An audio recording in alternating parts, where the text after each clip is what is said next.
So that's the biggest problem, I think, with a lot of e-commerce is that you just can't tie it to a very big dream outcome. Just to hammer home, like the importance of actually looking at your data so you can then make decisions.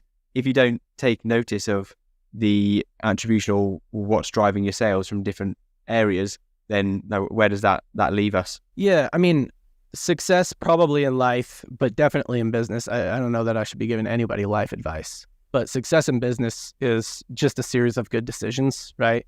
You have, if you're a founder, if you own a brand, or if you're a dropshipper, whatever you are, you just show up every day and you make a bunch of decisions every single day, right? And the cumulative sort of outcome of those decisions is what your level of success is. So if you make a bunch of like medium win decisions, then you get kind of a medium outcome. If you make some great ones, some bad ones, you get a medium outcome. The more, like good decisions you make, whether that is cutting this ad and scaling this ad, or changing the price from $800 to $849 or whatever it is, the more like good decisions you make, the more success you end up having. And in order to make good decisions, you need information, right? And so that's kind of what it is. If you don't do that, if you don't gather the information, you just don't have that. You're making those decisions with your gut. And I'm actually not told, for somebody who works at a data company, I'm not really against. I think people have pretty good gut instincts a lot of the time, but it's good to be able to also look at some data and some information and some more objective. You've got some subjective sort of gut feelings, and then you've got some objective data, and that all just leads to better decisions. So if you make 8 to 10 decisions a day, and then you can, and right now the average is like you're scoring a 6 or 7 out of 10 on all of those decisions, so you're getting a 6 or 7 out of 10 outcome. If you start averaging 7 or 8 or 8.5 on those decisions, or you start getting a 7 to 8.5 outcome, that's quite a bit better, right? That goes from a business that's maybe barely struggling to get by to a business that's spitting up some pretty good profit for you. Exactly. No, I like that. It's a good way of looking at it. How quality your decisions are can be purely based on the data that you're making those decisions off of. And if it's off poor quality data, it's going to be poor quality decisions, and then poor quality results off the back of it. But just to dive into something that you mentioned, because you obviously get access to loads of data, and I guess I want to pull out some of the tips or shortcuts or tips and tricks that you're seeing work really well for big brands, for e-commerce specifically, and high ticket, I guess, product. If anything comes to mind, like high ticket brands that you can see, and the way that they're able to either generate demand for their products or close people. So either whether that's just the capturing the demand initially, or it's actually mopping it up in the end. Is there anything that comes to mind that you're seeing high ticket brands doing that's really helping their performance? Yeah, I've covered some of it already. So like, for example, I think a meaningful tactic that maybe not a lot of people think about, maybe some of your listeners do, but a lot of people I think don't think about, is like, you don't have to generate the demand. If you catch the trend at the right time, so whatever the next sort of 3 to 4 maybe ice tub brands were after plunge, they could just exist on Amazon and on Google and do pretty well. There's an essential oils brand that I consult with, and essential oils is primarily grown. The demand generation for essential oils is primarily in multi-level marketing, so it's direct sales.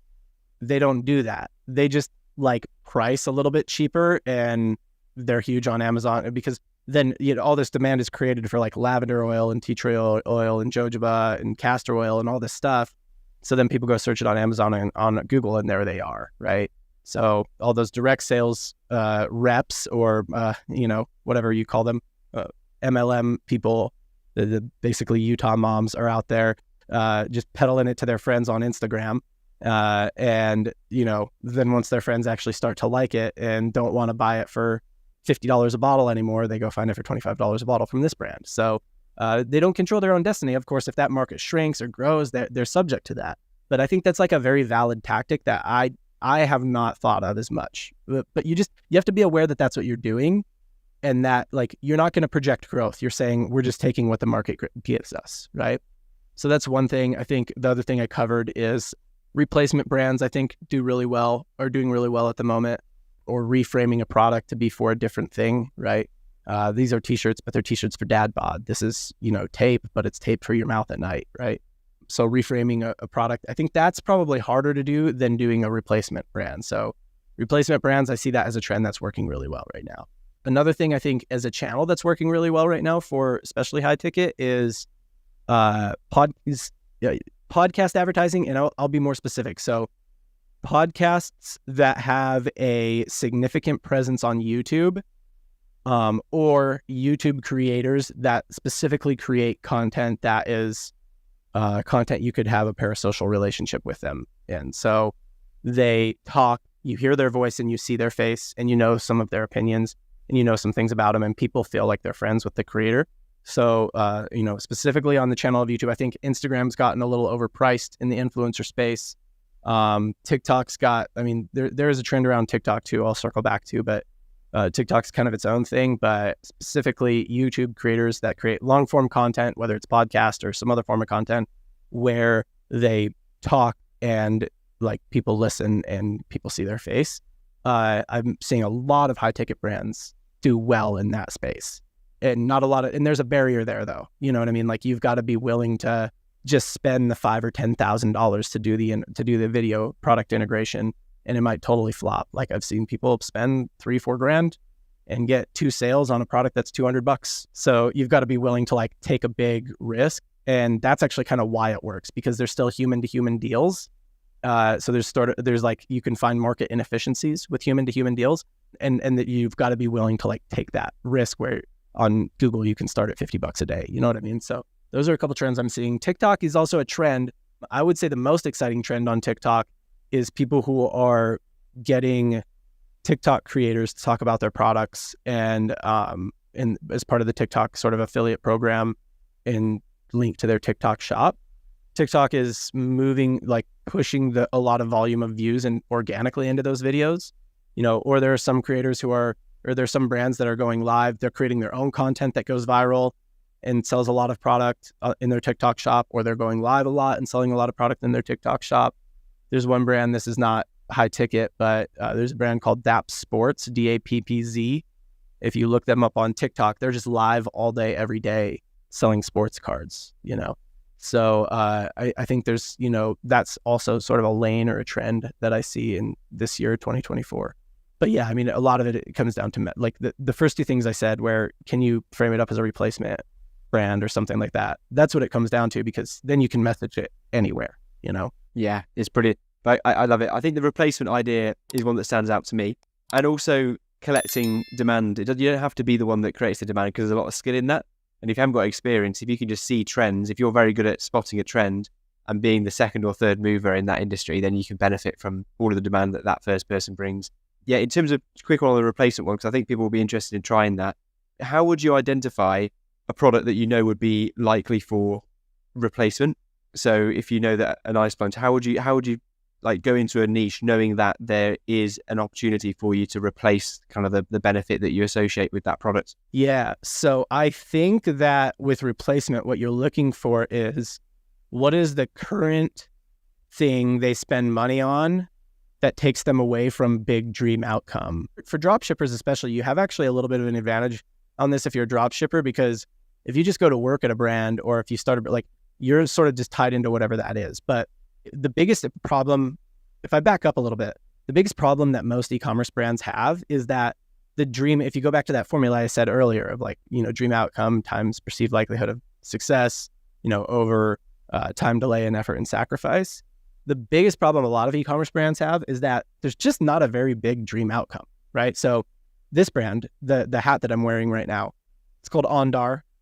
Great brand. I led their marketing team for a while. Awesome apparel, hats, they do bags, they do wallets, that kind of thing. Like, what's the biggest dream outcome that you can possibly make around a hat? Like, are you going to be more successful because of this hat?